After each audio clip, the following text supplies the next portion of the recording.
the iron nitrogen pyrrole nitrogen bond is 2.18 Armstrong. So iron is not suitable. It's not able to fit into the cavity of the porphyrin in the heme. So it is residing above the heme and making a dome-like structure. Once oxygen binding, there is a spin state change from high spins to low spin is taking place. So under the spin state changing, there are two things two major things are happening. One is the ionic radius of iron is falling down, and automatically what would happen here? I am putting the iron 3, but it is not iron 3; it is iron 2. The next second one is the right hand side right hand structure is a iron 3. The middle structure is iron 2 only. So low spin state and the iron nitrogen pyrrole nitrogen bond distance also decreasing. Due to the decrease, what would happen? The iron which is residing above the porphyrin plane, it's immediately drop into the cavity of the porphyrin.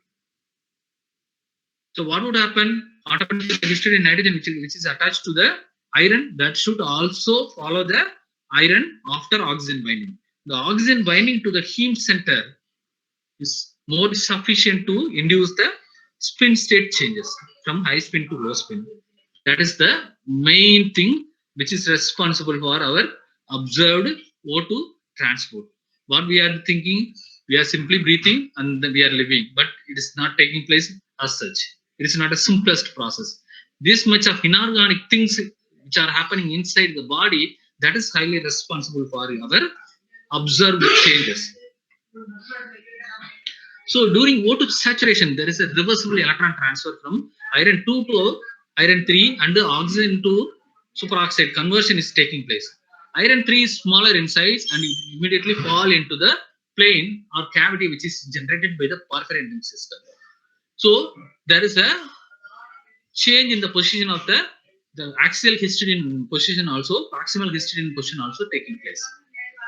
So the binding of the heme, the superoxide, the heme center is stabilized by the hydrogen bonding interaction, which is provided by the another one is histidine moiety, which is present in the distal position. It is not close to the coordination environment, but it can offer the hydrogen bonding interaction to the bound superoxo species. So thereby the species is stabilized and it won't undergo further reaction.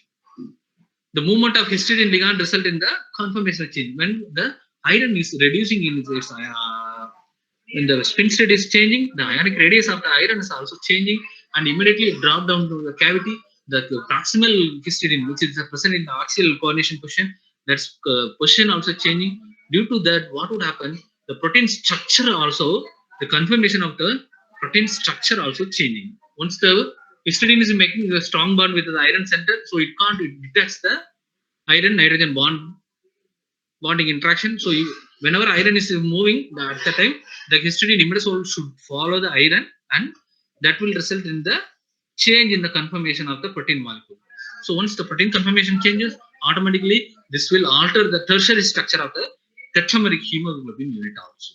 This unfolded form is highly responsible. The small change which is taking place when there is a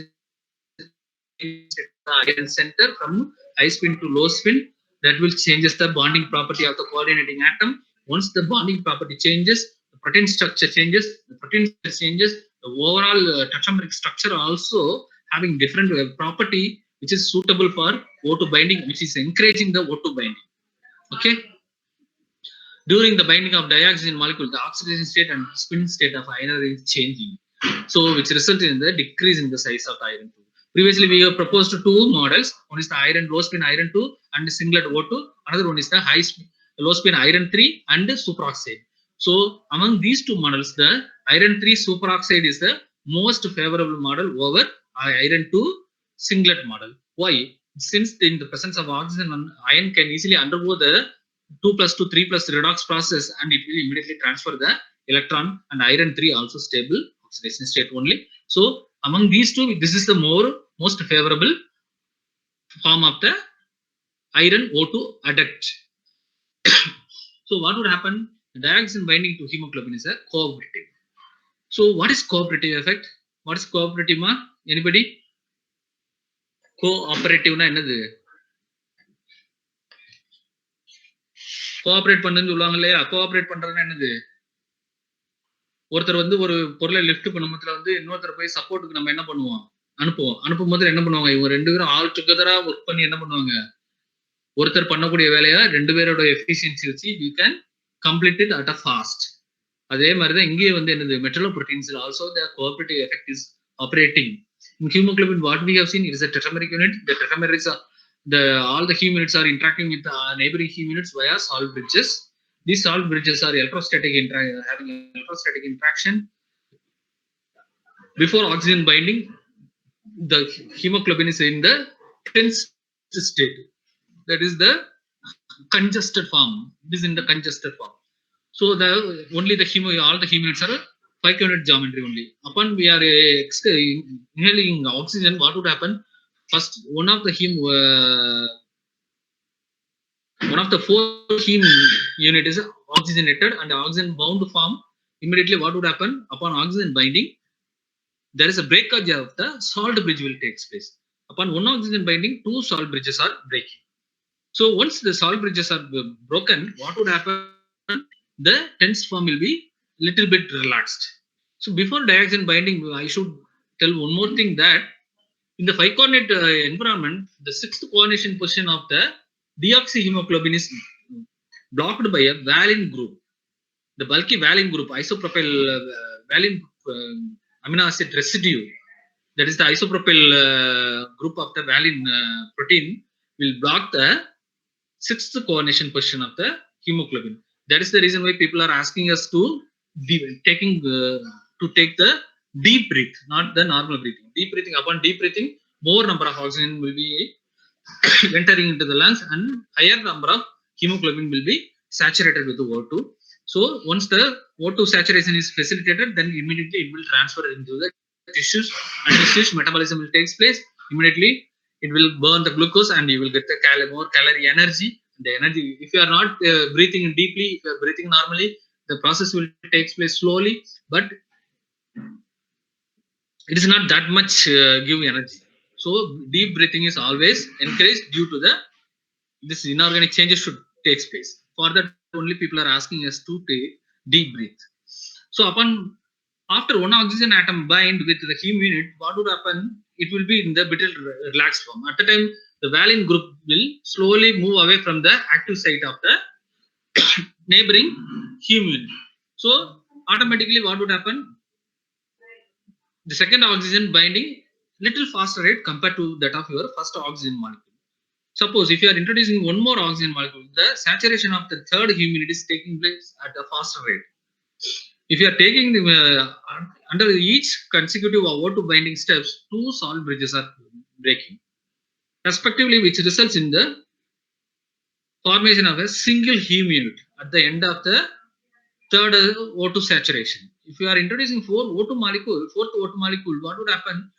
The rate of oxygenation of the fourth heme unit is much faster.